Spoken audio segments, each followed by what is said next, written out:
I never thought I'd be the girl to say this, but here I am, heart shattered, trust broken.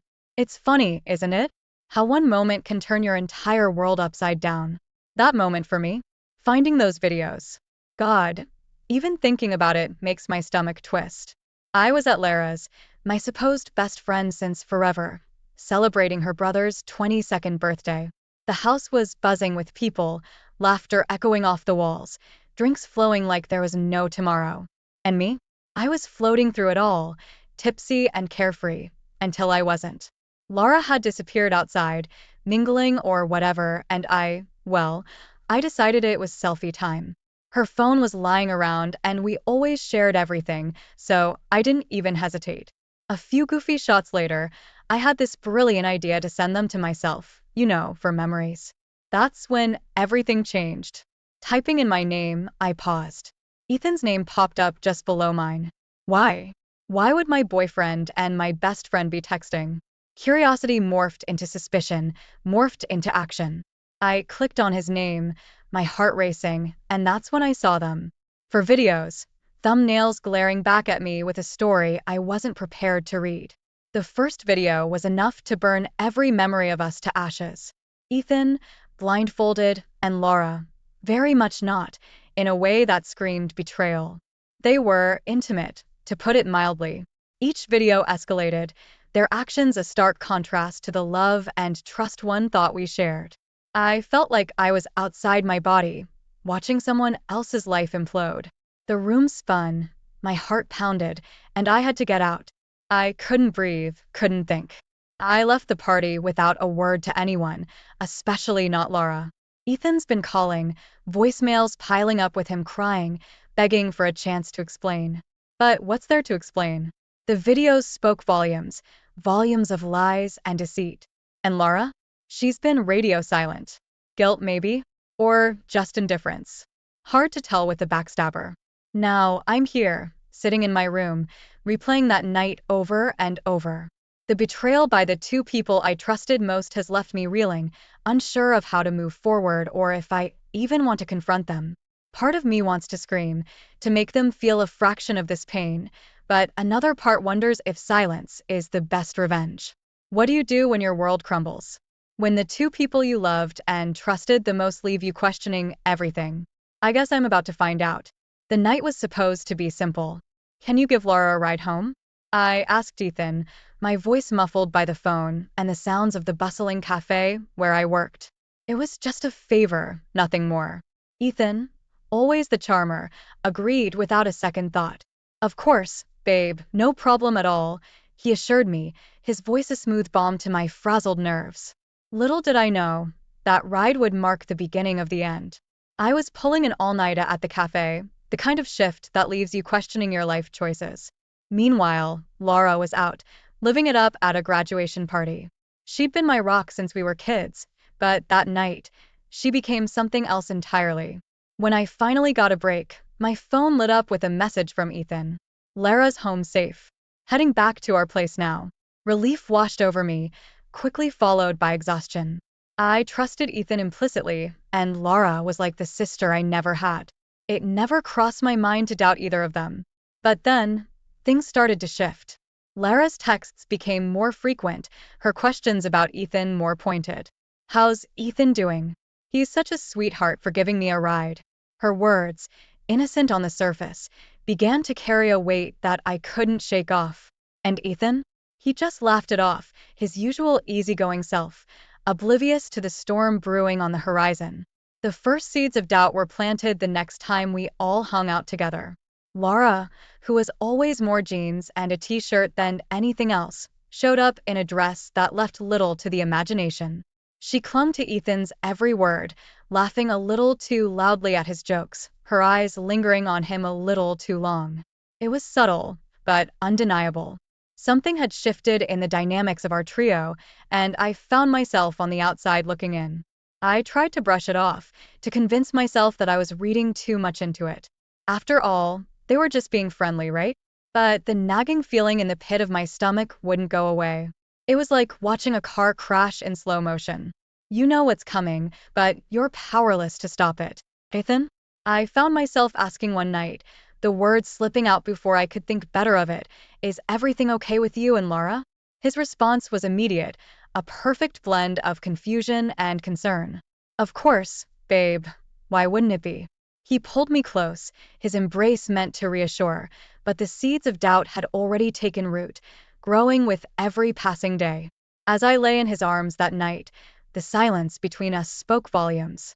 The affair might not have been out in the open yet, but the foundation of trust we'd built was starting to crumble. And with each passing moment, I felt myself slipping further away from the two people I loved most, caught in a web of betrayal that I never saw coming. The moment I thought about confronting them, my heart raced like it was trying to beat its way out of my chest. The idea alone felt like stepping off a cliff. Ethan and Laura, the two pillars of my world, suddenly seemed like strangers. Am I just being paranoid? I whispered to the empty room, half hoping for an answer that never came. Ethan's behavior didn't help. If anything, it only tangled my thoughts further. He was the same loving, attentive boyfriend he'd always been, maybe even more so. Flowers, just because. Surprise dinners, his warmth enveloping me in a way that almost made me forget the storm clouds gathering in my mind. Everything okay, Mia? His voice, laced with genuine concern, would pull me back from the edge every time I neared it. You've seemed a bit off lately. How could I tell him what was swirling in my head? That every laugh shared with Laura felt like a knife twisting in my back. And Laura, God, Laura. She crossed lines I didn't even know we had, her questions about Ethan veering from curious to invasive. How did Ethan react to that story you told him? He's got such a great laugh. Comments that once would have seemed innocuous now felt loaded, each one chipping away at my resolve. Their closeness was no longer a figment of my imagination. The way she sought him out, the energy between them, it was palpable, undeniable. Yet every time I steeled myself to confront them, to demand answers, I'd falter. Fear of shattering the fragile peace held me back, the peace that, deep down, I knew was already fractured. The tension became a constant companion, whispering doubts in my ear, painting my thoughts with suspicion.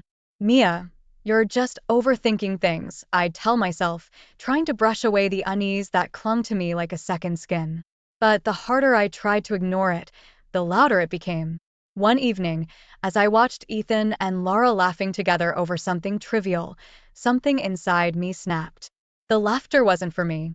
I was on the outside looking in on a connection that had somehow shifted away from our trio, excluding me, isolating me. I needed to talk to someone, anyone who could offer perspective without the emotional turmoil clouding my judgment. My mom, always my sounding board, answered on the first ring. Honey, what's wrong? She asked, her voice a soothing balm. Pouring out my fears and observations felt like releasing a valve, the pressure within easing slightly as I spoke. Mia, listen to me, she said, her tone firm yet gentle. Trust your gut. But remember, accusations need solid ground. Observe, reflect, and then act. Don't let fear make decisions for you. Her words, wise as always, gave me pause. Was I ready to face the potential truth, or was the comfort of ignorance easier to bear? The answer, much like my heart at that moment, was fragmented. As days turned into weeks, the dance continued. Ethan's affection became my anchor, Lara's boldness the storm that threatened to pull me under. The confrontation loomed large, an inevitable crossroads I wasn't sure I had the strength to face. Yet, in the silence of the night, with only my thoughts for company, I realized something had to give. The truth, no matter how painful, was better than the limbo of doubt. I resolved to find my moment, to confront the storm head-on. Little did I know, the eye of that storm was closer than I ever imagined. The air was thick with celebration, laughter weaving through the crowded backyard as I navigated my way through familiar faces, all gathered for Lara's brother's birthday bash. It was one of those nights where everything felt just right, or so I thought. Little did I know, my world was about to come crashing down in the most unexpected way. I remember feeling light, almost giddy, as I made my way inside Lara's house to escape the chill. The warmth of the interior hit me, a welcome embrace from the crisp night air. That's when I spotted Lara's phone, casually left on the kitchen counter among a clutter of party debris.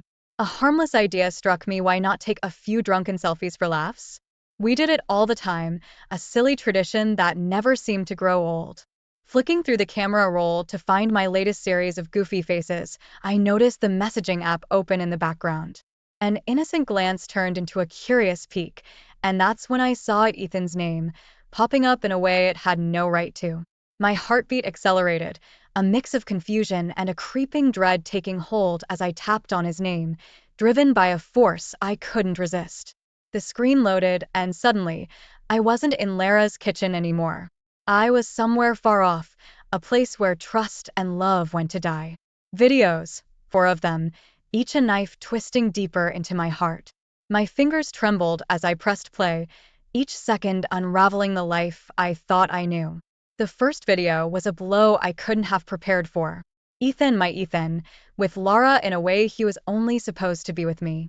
Blindfolded, vulnerable, and completely unaware I would ever witness this. Their laughter, touches, the intimacy of their betrayal, it was all there, laid bare for my disbelieving eyes. I watched, frozen, as each video descended further into a nightmare. There they were, the two people I trusted most in the world, sharing moments meant for us, for me and Ethan. The realization hit me like a physical force, tears blurring my vision as the final video ended. The room spun around me, the sounds of the party outside a distant, mocking echo. I felt sick, heartbroken, and utterly betrayed. How? Why? Questions spiraled through my mind, but deep down, I knew the answers wouldn't change the raw, aching wound inside. I left the phone where it lay, a Pandora's box of shattered illusions. The urge to confront them, to scream and demand explanations, surged within me. Yet, my feet carried me away, out of Lara's house, away from the scene of my world's quiet collapse. The night air no longer felt crisp, it was cold, a chill that matched the sudden ice in my veins. As I walked, the images played on a loop in my mind, a cruel highlight reel of betrayal. Ethan's and Lara's laughter echoed in my ears, a soundtrack to the unraveling of my trust.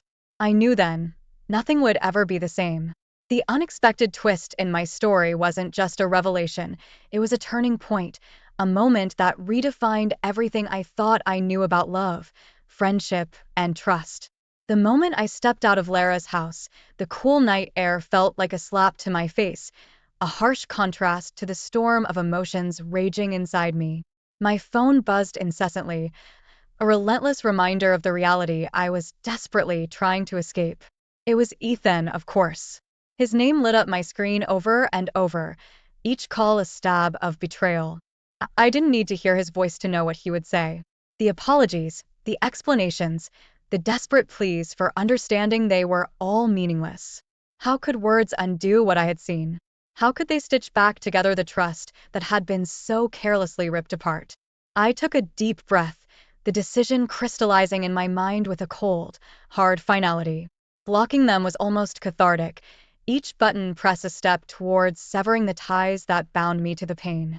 Ethan, Lara, they were parts of my life that I needed to cut out, malignant growths that had hidden their toxicity until now. The walk home was a blur, my thoughts a tangled mess of anger, disbelief, and an overwhelming sense of loss. By the time I reached my apartment, my phone was flooded with voicemails from Ethan. Part of me, a very small part, wanted to listen, to let his words wash over me in a wave of self-torture. But I resisted. There was nothing he could say that would change the images burned into my memory.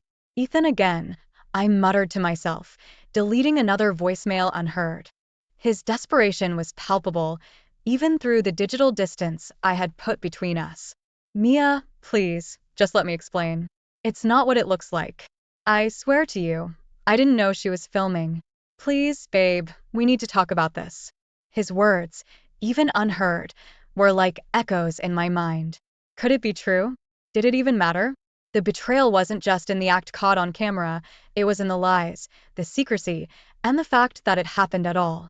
The apartment felt empty, colder somehow, as if the shadows held whispers of the love and trust that had once filled its corners. I sank onto the couch, the silence oppressive, the solitude a stark reminder of the gaping hole Ethan and Lara's actions had torn in my life. In that moment, the urge to confront Ethan, to scream and cry and make him understand the depth of the pain he had caused, was overwhelming. But what would it achieve? The damage was done, the trust shattered beyond repair. No, this was a wound that words could not heal. The night dragged on, each tick of the clock a reminder of the agonizing limbo I found myself in. To confront or to retreat, to seek answers or to accept the painful truth without them.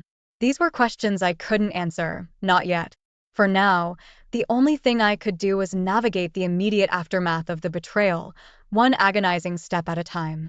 As dawn crept through the curtains, casting a soft light on the remnants of a life I thought I knew, I realized that this was just the beginning. The road ahead was uncertain, fraught with pain, and the daunting task of rebuilding myself from the ashes of my shattered trust. But it was a road I would have to walk, one way or another. The second the idea took root, it was like a wildfire in my veins, consuming the remnants of the hurt and betrayal with a fierce, unyielding intensity. I wasn't going to let them get away with it, not without facing the consequences of their actions. Direct confrontation? No. That would be too easy, too quick.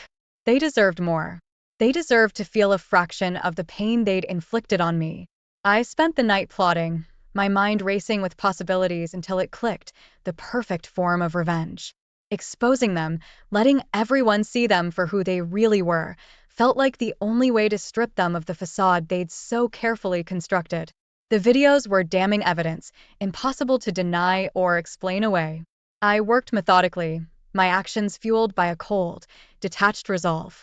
Creating anonymous email accounts felt like donning a mask, a necessary shield to hide behind as I prepared to unleash the storm. The videos, once a source of unimaginable pain, were now my weapons, and I wielded them with a precision that surprised even myself. The emails were crafted with care, each word a calculated strike meant to maximize the impact. To Ethan's family, to Lara's, to our friends who'd unknowingly been complicit in their secret, no one was spared. The send button was pressed not once, but several times, each click a step towards my liberation from the agony they'd cause. I imagined the fallout, the shock and horror that would ripple through our circle as the truth came to light.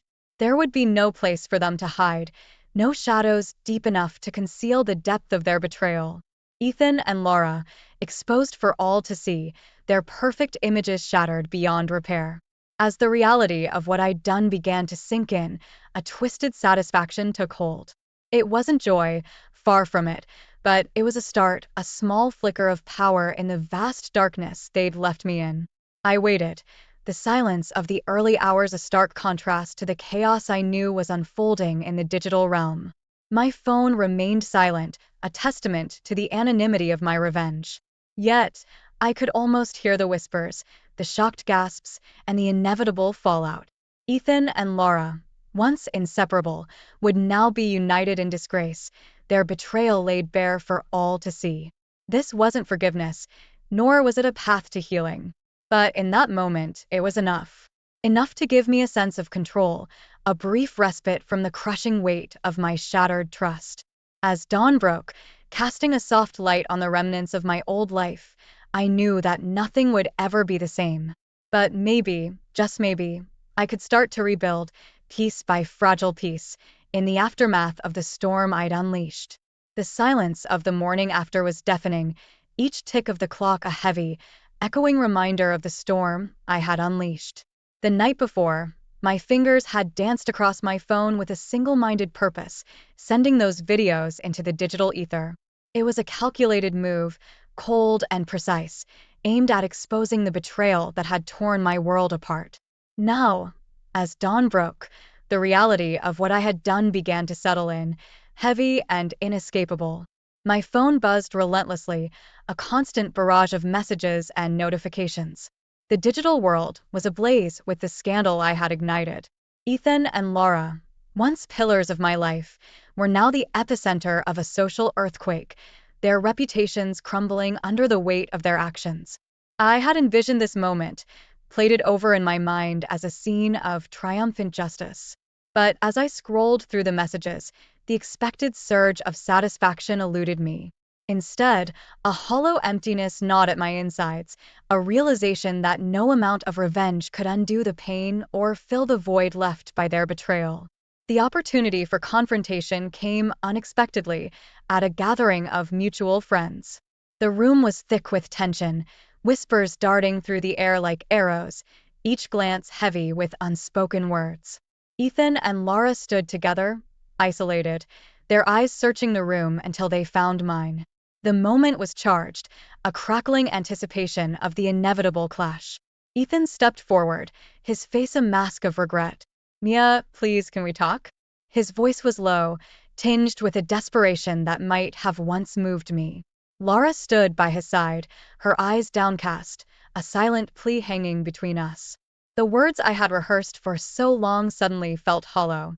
"There's nothing left to say," I responded, my voice steady but devoid of warmth. "You both made your choices, and now you have to live with them." The finality in my tone left no room for arguments or excuses. Turning my back on them, I walked away, leaving their apologies unacknowledged. It was a moment of closure, but not the kind I had imagined. There was no sense of victory, no triumphant exit, just a deep, aching sadness for what had been lost. In the days that followed, the fallout from the public exposure was impossible to ignore. Ethan's friendships deteriorated, his social circle shrinking as the reality of his actions set in. Laura faced a similar fate, her once vibrant presence now a shadow, tainted by the choices she had made. As I watched from a distance, the consequences of my revenge unfolding, a bitter truth settled in my heart. The destruction of their social lives, the isolation they faced, it didn't bring me peace. Instead, it served as a constant reminder of the betrayal, a wound that refused to heal. In the quiet moments, when the noise of the world faded into the background, I was forced to confront the scars that the betrayal had left on my soul. Trust, once given so freely, now felt like a luxury I could no longer afford. The walls I had built around my heart were higher, stronger, a fortress to protect me from the pain of betrayal. The journey from love to betrayal, from betrayal to revenge, had brought me to this place, a place of reflection, where the cost of my actions lay bare before me. Despite the successful revenge, satisfaction remained an elusive shadow, a reminder that some wounds run too deep to be healed by retribution alone. In the end, the downfall of Ethan and Laura was not a story of victory. It was a tale of loss, a cautionary reminder of the fragility of trust and the price of vengeance. As I moved forward, the lessons of this chapter etched deep in my heart. I knew the road to healing would be long and uncertain. But it was a road I was ready to walk, one step at a time, in search of a peace that revenge could never bring. The morning light crept through the curtains, casting a soft glow across the room, illuminating a new chapter in my life. The past few months had been a whirlwind of emotions, a tumultuous journey through betrayal, pain, and ultimately, growth. As I sat at my desk, surrounded by textbooks and notes, I couldn't help but reflect on how far I'd come. My studies and part-time job had become my sanctuary, a place where I could lose myself in routine and responsibility, away from the chaos that had once consumed my life. Each day was a step forward, a testament to my resilience. I had learned to guard my heart, to see the red flags I had once so naively ignored. It was a cautious dance, one where I was constantly aware of the shadows of my past. Ethan's attempts to reach out had been a steady background noise, a reminder of the life I had left behind. His messages, filled with regret and pleas for forgiveness, went unanswered. It wasn't out of spite, but rather a necessary step towards healing. I had moved on, leaving him to grapple with the consequences of his actions. It was a chapter closed, a lesson learned. Lara's fate was a mirror to the consequences of betrayal. The vibrant, carefree friend I once knew had become a shadow of her former self, isolated by the very actions she thought she could hide.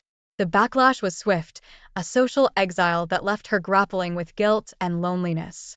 It pained me to see her fall so far, but it was a path she had chosen, a stark reminder of the fragile nature of trust. Despite the scars, the pain had carved a path to new beginnings. My world, once so narrowly focused on Ethan and Laura, had gradually expanded, welcoming new faces, new friendships. It was a cautious process, each new connection forged with a wisdom born from betrayal. Trust was no longer given freely, it was earned, a precious commodity that I guarded with vigilance.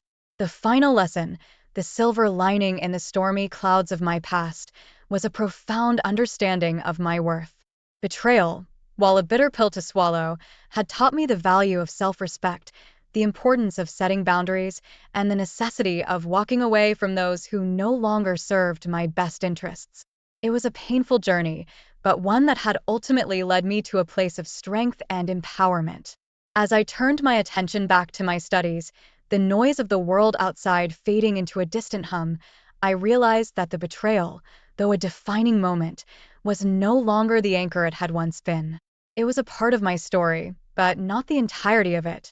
I had emerged from the darkness, not unscathed, but stronger, wiser, and more resilient.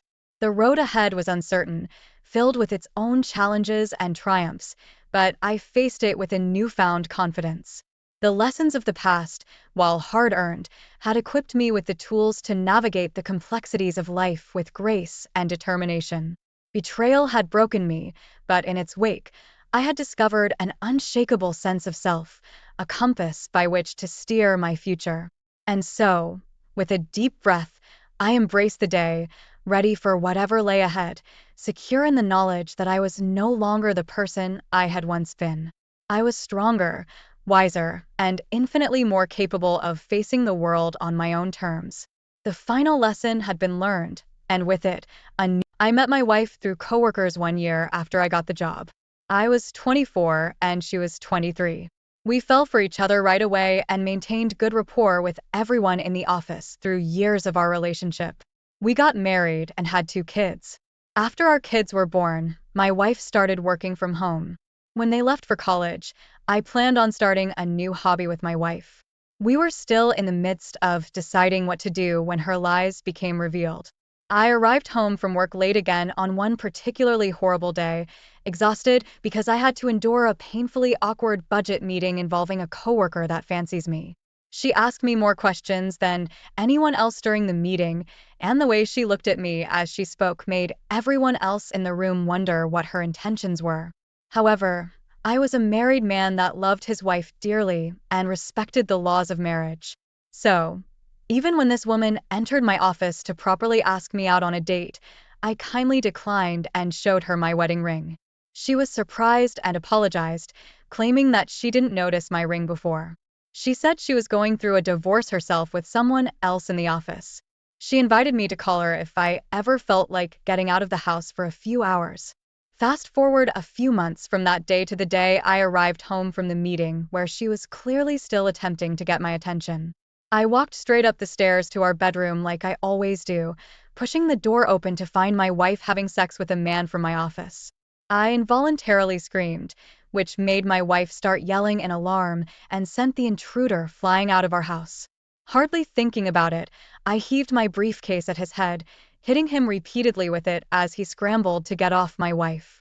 When he managed to stand up, I dropped the briefcase to punch him in the face. My wife ran out of the room and 2 seconds later along with her AP. He must have driven home with just his boxers on because his clothes were still on the floor. I sat on the floor in disbelief at what I had just seen. My wife came back into the room then just cried and apologized, unsure of what else to say. What could she say? I literally walked in on her cheating on me. Eventually, I found the strength to stand up, glaring at my soon-to-be ex as she cleaned up around our bedroom. She was making herself busy, because she was waiting for me to tell her what was going to happen. Funny how dependent she seemed on my word, given the situation. I already knew who she was sleeping with and planned on firing him immediately. It was then that I remembered it was the same man my flirtatious coworker named as her soon-to-be ex. As I choked back tears, I asked her why she did it. She said she didn't know and that perhaps she was getting bored with our sex life. I told her that wasn't a good enough excuse, and that she should have told me how she felt or suggested we try something new. We could have overcome it if she gave us the chance. Well, just as I feared, it turned out this affair was going on for some time. Without my wife's knowledge, I told her parents what was going on. They wouldn't allow her to come live with them, so I decided to stay in my parents' guest house until I could prove her infidelity in court. I was worried about how I was going to prove it, but that's when my flirty coworker came to my rescue. After I told her I found her soon-to-be ex with my wife, she explained that she was divorcing him because of videos and incriminating texts she found on his computer. They were all between him and a woman she didn't know, but now she knew it was my wife. She apologized that I was going through the same thing as her and that she couldn't have warned me sooner. She provided me with copies of the incriminating evidence to use in court against my wife. As my wife moved into the small and filthy apartment she could afford, her infidelity in our marriage was proven and the divorce was finalized. She expressed her constant emotional torment and desire to take back everything she had done. Our adult children and her parents haven't spoken to her or visited her. Thankfully, I'm still managing my department at work and quite well off. My children visit me often and we've all managed to create a new life that doesn't involve my ex-wife or the sorrow that she could have brought upon us. OP, I'm so sorry you went through this. It's so fortunate that things worked out the way they did. You're a wise man made wiser by having to endure this life challenge. She used the poor and selfish excuse of boredom to betray you and break her marital vows. She was well aware of what she was doing, and you most likely did the best thing you could have done by divorcing her so you could move on with your life. Although your children were adults, it's apparent that what she did affected them as well. Thank goodness you've all managed to create a new normal and live a happy life. I wish you all the best of luck and good fortune. Now for today's second story. My wife was 35 and I was 36 when she was informed of an upcoming high school reunion. We arranged for a babysitter for that night and immediately started looking forward to it. I wouldn't know anyone, but it was really exciting for me to get to meet her old friends. I met my wife one fateful night in a bar that was on the same street we worked on. She worked as a hairdresser and I worked in a print shop.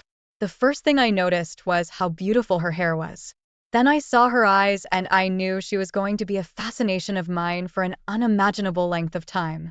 The first thing she said to me was that I needed a haircut, but I'm getting off topic. We were married and welcomed 2 kids into the world. Our marriage wasn't perfect, and there were a few times we considered taking time apart, but as soon as it came time to pack a bag, neither of us could do it. There wasn't any infidelity at this point, so it felt like any disagreement or issue could be resolved and worked through. That's how marriage is supposed to work, isn't it?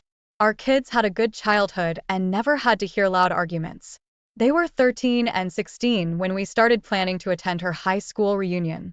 2 weeks before the reunion, my wife added many high school friends to her Facebook. More than one of these were men, but most of them were married as well. I had no suspicions of anything until I heard the ding start. Multiple times throughout the time we were home from work together, I heard her phone ding. I started thinking I heard it when I was in the shower or on the toilet. I heard it while she was cooking and as we said goodnight to our kids. It was getting obviously excessive and she knew it. I finally asked her who was messaging her so often, and of course, she said it was high school friends talking about the reunion. Fair enough. She put her phone on vibrate, so it seemed like the messages suddenly stopped. After she fell asleep one night, I heard her phone vibrate. I stared at the ceiling for 30 minutes before I heard it again and gave in. What I read was unnerving. It was a string of messages between her and a man that would be at the high school reunion. In one of the messages, she mentioned how wonderful and exciting it will be to see him again. In another, she asked if any fun he'd had over the years compared to what they did when they were young. He replied that no, he was only able to have that level of fun with her. She responded to that by saying that perhaps they'd have fun at the reunion or sometime after that. He pointed out that this sounded like she'd want to keep seeing him after the reunion, and she didn't deny it. Well, I confronted her about it, and she apologized profusely. She said he seemed lonely and like he needed friends. I told her this was no excuse to be talking to him about having fun or continuing to see each other after the reunion. I also asked if they'd been intimate in the past, and she said no. She didn't appear to be lying, but knowing what I know now, I'd say she most definitely was. She asked me if we could still go to the reunion, and I said yes, figuring she hadn't really broken my trust at this point, and I'd be there to watch everything. Little did I know she continued talking to that man, maybe even more than before. She had her hair and nails done before the night out. During the night in question, it took the man a few minutes to get up the nerve to reintroduce himself to my wife while I stood beside her. I hated the feeling he gave me. He could barely look at me, and I could see how desperate he was to connect with my wife. She looked at him similarly, but with more care about me. She introduced me kindly, but that didn't faze this man. He sat close enough to maintain conversation with her, and throughout the night, everyone drank except me. My wife was visibly intoxicated by the time I had to go to the bathroom. I told her I'd be right back. When I came back out, she was gone, and so was he. I looked around and asked one of the women from the reunion where they went. She said they stepped outside for a cigarette. My wife didn't smoke, but I thought maybe she just stepped outside to keep him company. When I went outside, I didn't see them anywhere. I checked the inside of all the cars in the parking lot. I tried calling her cell phone, and she didn't answer. I was stumped and angry. I waited 45 minutes before finally getting a text from her. It read that she'd agreed to go with the man to the gas station down the road, but since they were close to our house, he was planning to drop her off there. I knew this was bullshit. I arrived home 10 minutes later to find that the babysitter had left and our kids were asleep. My wife was asleep on the couch wearing only her panties. I woke her up immediately and demanded an explanation. She was so out of it, but honestly, a part of me believed she was faking it. In her incomprehensible way, she tried to say that he gave her a ride home because he wanted to talk about stuff he was going through. Trying to get more out of her while she was like this was impossible, so I waited until the morning. Before she woke up, our teenagers told me about the night they had with the babysitter. I could hardly pay attention, but it was good to know they were asleep when she arrived home and didn't see anything odd. As soon as my wife got up, I asked her about what happened. She complained that her memory was shot and said she felt really bad. Really bad for leaving me there and really bad for getting so drunk. Well, a few hours later, she broke down and told me she just remembered what really happened. I think she just knew I was going to find out somehow. She told me he asked her to come outside with him and talk, and she agreed. He invited her into his car because it was cold and she didn't see the harm in that. Then she said he forced her to kiss and have sex with him.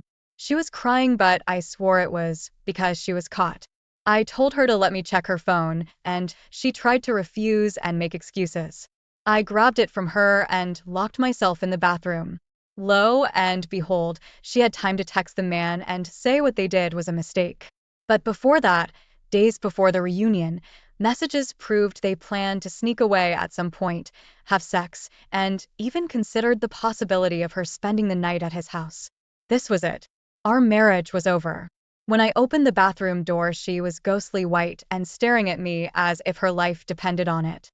I told her we were done, that I wouldn't be able to be with her again, knowing she planned and went through with cheating on me. She sobbed and almost inaudibly pleaded for my forgiveness. I told her that although she was drunk when it happened, she planned this out beforehand. She decided to give herself away even though she was faithfully mine for all these years. I lost all motivation to protect her as my wife because she chose to invite another man in. I didn't think she could feel any worse, but she did after I said that. She curled up in a ball, crying her heart out while I did her a few favors. I arranged for the kids to have a sleepover at their friend's house so that they may not be as traumatized later in life. I packed as much of my wife's clothes and belongings as possible. I called her parents and informed them of what was happening, suggesting they come pick up their daughter. They did. Since she refused or was unable to get in their car, I put her in, followed by her stuff. Her parents tried to apologize to me and talk about it, but I didn't acknowledge them beyond hello and goodbye. My wife tried more than once to get out of the car, but they warned her that if she didn't come with them now, they wouldn't allow her to stay with them until she found somewhere else to go. Hearing that sent her into a trance. She knew her life as she knew it was over. She sat still like a statue as they drove her away. Through the divorce and custody hearings, she was crying as silently as possible. Our teens chose to live with me, continuing to live in the same house and attend the same school. Their mom had the decency to admit her wrongdoing and co-with me to the best of her ability. Since years have passed, I'm able to basically be friends with her. I'm thankful to myself every day that I didn't stay with her and try to work it out. It would have been so much worse for me, better for her. She chose this path and I went willingly. She hated it every step of the way, but maybe she deserved that. She's still living with her parents, even though she's moved out more than once since all this happened. I guess she's had trouble finding happiness after her family life ended. I remarried 1 year ago, and she's a wonderful, faithful woman so far. I wanted to share my story so that others going through some horrible life-altering reality will maintain hope. Opie, sharing your story will certainly spread hope that anyone can find a future for themselves beyond what they've known. Unfamiliar doesn't have to be intimidating. We're only human after all and wouldn't have to face anything we aren't strong enough for. That being said, I'm sorry that you've experienced this betrayal. Even when reality sank in, you stuck with the decision you needed to make for yourself. It can be extremely difficult to see past emotions and what you've become accustomed to. But when someone has broken trust like this, sometimes the only option is to start over new. Rely on yourself, family, friends, and professionals for support and advice. There's always a way to keep moving forward in life. Thank you for sharing your story. I wish nothing but good fortune for you and your kids. Thank you for taking the time to listen to today's stories. If you enjoyed listening, please feel free to like and subscribe if you haven't already. Also, comment below with your thoughts on what happened. Take care. I'm a 46-year-old male and my brother's 48. When I was 20, my then girlfriend cheated on me with my brother. I was heartbroken and angry. I told him that he was no longer my brother. Despite my request, my family didn't cut him off. So I told them that I would never again be in the same place as he was. If they wished to invite both, they should invite him, as I'm the one giving the ultimatum. My daughter's getting married in the spring of next year. In our culture, both parents pay for the wedding 50-50. Unexpectedly, my daughter sat me down and told me she would invite my brother and his family. He married my cheating ex. Apparently, she had been seeing them for the last 4 years and had built a relationship behind my back. She even wants her cousin to be a flower girl. I was angry. I told her what my boundaries are. And if my brother's invited, then I will not pay for any part of the wedding. She became angry and told me it's time to let go of the past. I told her it was not her call to make. We argued some more, and she told me I was making her wedding about myself. I told her I would probably not attend, so it would be all about her. She left crying. My ex-wife called me screaming and told me I was a huge idiot, and our daughter was crushed. Then my parents called, and the same thing happened. I told them off, and now I'm ignoring their calls. My girlfriend told me to reconsider and apologize. I will break my relationship with my daughter by not paying and attending. I don't know. I think my boundaries should be respected. Am I the idiot for that? Not the idiot. This is one of those stories where your daughter's decided that she's willing to alienate you for someone that betrayed your trust. It doesn't matter if it was 20 years ago. It only matters that it happened, which means she betrayed your trust. If she wants him there so badly, he can pay the half due. The people around you need a reality check. Ask your daughter if her fiancé cheated on her with her sister tomorrow, moved on with the affair partner, and decided to stay close to him, how she'd feel. It's so easy for everyone to judge you when they're not in your shoes. And in terms of the money, tradition or not, it's yours, and you can do with it as you please. I still wouldn't pay since there's so much secrecy. I bet you'll pay, and your brother will show up regardless. He supports his daughter his whole life and makes it clear his brother's no longer welcome in his life. His daughter betrays his trust and springs this on him while also expecting him to be a checkbook for her wedding. She's a grown woman. She can learn the consequences. It was probably the brother making sure Opie's daughter liked him to get another one in on Opie. I do not like the brother. Here's a very unpopular opinion. I don't understand why your daughter decided to connect with someone who betrayed their father. How much drama would it have been to let sleeping dogs lie? I know many people won't agree with me, but if this causes an irreparable rift between you and your daughter, being right won't give you much comfort. While I'm fully supporting you standing your ground, just remember if you stand here, you will miss out on her potential kids, birthday parties, and other family events because your family will truly cut you off. If you're okay with that, then so be it. It's been 26 years, longer than OP's daughter has even been alive. I understand being annoyed that his brother's invited, not wanting to talk or take pictures with him, etc. But giving up your relationship with your daughter is cutting off your nose to spite your face. Here's my question, OP. Your brother stole your girlfriend. Do you want him to steal your daughter too? Your grandchildren? If not, stop being an idiot and suck it up for one day. 25 female, work in a pretty big office in a big city. The floor I work on is specifically for a branch of the company.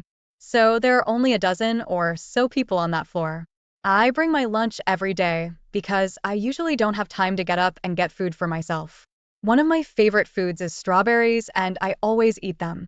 About a week ago, a woman I'll call Jane, 47, started working in the room about 7 doors down from me. A couple of days ago, I pulled out my lunch and started munching on my strawberries while trying to type an email. Jane knocks on my door and asks me what I'm doing. She says this in a very high-pitched, angry tone. So I'm taken aback and all I can murmur out is a small, "What?" before she starts yelling at me. She goes on about how I should know she's allergic and that even smelling strawberries can cause her a severe reaction. I cough on my strawberry and rush to put it back in its container. And she gets even angrier that I didn't already know. I apologize and put my food back in my lunchbox. Then I put it in my desk drawer. The next day, I went to my supervisor, I'll call Derek, to talk about this situation and ask if we could maybe put a sign up at the entrance of our office floor that tells us what allergies our coworkers have. That way we can avoid mistakes that happened the day before. He looks at me confused and asks what I'm talking about.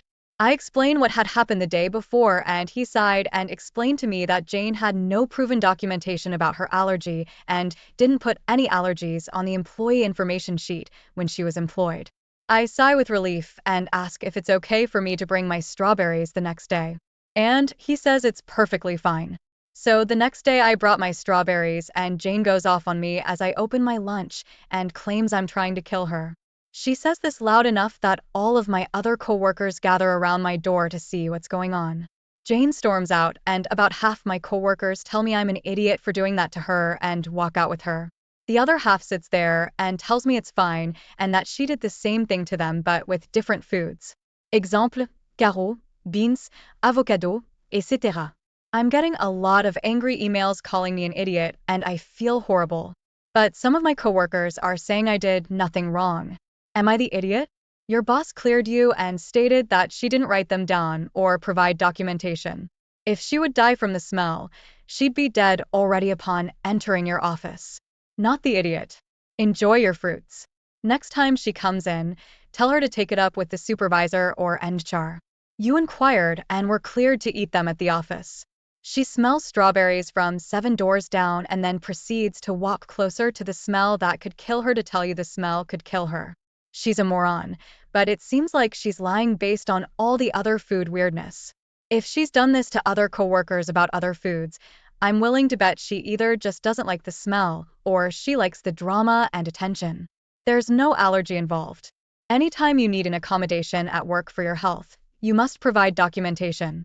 Ask your supervisor if they can send out an email to everyone saying that any allergies must be registered with the workplace if accommodations are needed. Hopefully that'll stop the emails and hate. Also let them know that this person shouted at you again for just eating your lunch. My husband, 35, and I, 32, are friends with two other couples and we've been taking group vacations for a few years now. We're all teachers except for my husband, who's a welder. So we don't take every single vacation together or anything like that. But for 1 week every summer, we go somewhere as a group. It is a great way for us to reconnect and decompress. I've always left my kids with my parents and the other couples have arranged their own childcare. We got together this last weekend to decide what we were going to do for next summer. We decided that we were going to Florida. Believe it or not, It is cheaper and less crowded in the summer, and all of us can deal with the heat. But one of the couples wants to bring their twin child. She loves seashells and has heard all about this place. Okay, not ideal, but we decided it would be fine. Here's the problem. We always split the cost of the rental evenly. It's fair. Three couples, each of us pays a third. So we found a rental with one room with two queen beds, so that will still only need 3 rooms. Not acceptable. On their vacation, they want a long time. Okay, we'll find a rental with 4 bedrooms, but it's more expensive. So they'll have to pay more since they get 2 bedrooms. Cue shocked Pikachu's face. But we always split the rental 3 ways. Well, yeah, because 3 isn't 4. Before anyone says anything, we didn't tell them that they had to pay 50% since they got 2 bedrooms. That isn't what we said. We just expected them to pay the difference between a 3 bedroom and a 4 bedroom rental. Now they're upset with us for burdening them financially because they want to give their daughter an experience. My husband and I don't think we should subsidize them. However, the third couple thinks we should split the bill this one time to keep the peace. Am I the idiot? Now they're upset with us for burdening them financially because they want to give their daughter an experience. I'm sorry, what? If they want to give their daughter an experience, they need to pay. Ask them if they're willing to pay for your kid's trip somewhere because you want to give your kids an experience. Not the idiot. The third couple thinks we should split the bill this time to keep the peace. Nope. Never set a precedent. They'll expect you to adhere to it every time. Stick to your guns. They can stick with one room if they want to split it evenly. In fact, please show them the responses. They have a lot of gall to think everyone should subsidize their extra room. But something else I'd be far more worried about. They explicitly said they want a long time, and it's their vacation. But when you bring a single child on vacation with adults, that child needs to be entertained. There are no other children around. Who's expected to do that while the parents want alone time? Is this also something they expect to share equally? Prepare yourself for a vacation that is anything but child-free. While you dropped off your children to have time for yourself, you'll be watching another couple's child instead. Before I start, I'd like to say I'm a big girl. No shame in that. I love myself just the way I am. And I've been living by the motto, be you. Everybody else is taken. Mother-in-law, dear husband's mom, always commented about my weight.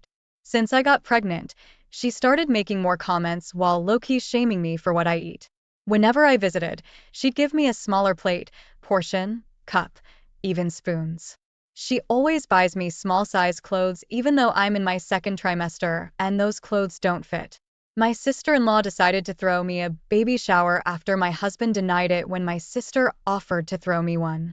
The whole side of my in-laws' family is invited. However, my mom refused to come after my husband's words to my sister. Another story for later. I got there and mother-in-law was in charge of serving food to the guest. All that was served were cakes and juice. I got hungry from talking and I got up to eat some cake. The second I put my hands on the cake, mother-in-law grabbed my arm and said I'd gained enough weight already and that if I, quote, keep this up, her son would not be happy living with a large walrus. I was shocked. I didn't know how to react, especially since she said this out loud. She looked at me in a sorry, not sorry kind of way. I put the cake down and grabbed my stuff and started walking. Her daughter stopped me saying that I can't leave mid-party and embarrass her like that. I told her to tell her mom to leave if she wanted me to stay, but she went off and said, "Are you crazy? She's my mom. You want me to kick her out in front of everybody?" So I turned around and kept walking. I called mom to come pick me up and went home. Dear husband came home looking furious. He asked me to explain what I did at the baby shower and why. I mentioned what his mom did, and he started ranting about how I messed this up over something so minor. I told him it wasn't minor, in my opinion, since she literally cut me off food and didn't let me eat when I was hungry. He said that his mom meant well and that I needed to get rid of this easily offended mindset immediately before I passed it down to our son. He said that cakes are not essential foods and that this was not a good enough reason to walk out of the baby shower that his mom and sister put a ton of money, time, and effort into. He said I had hours to call and fix things, but I refused. I went to stay with my mom because he wouldn't stop pressuring me to call and apologize for what happened. He kept talking about how angry and let down his mom and sister felt, and called me ungrateful and spiteful for doing what I did. Am I overreacting here? Edit, my sister is infertile and has been for years.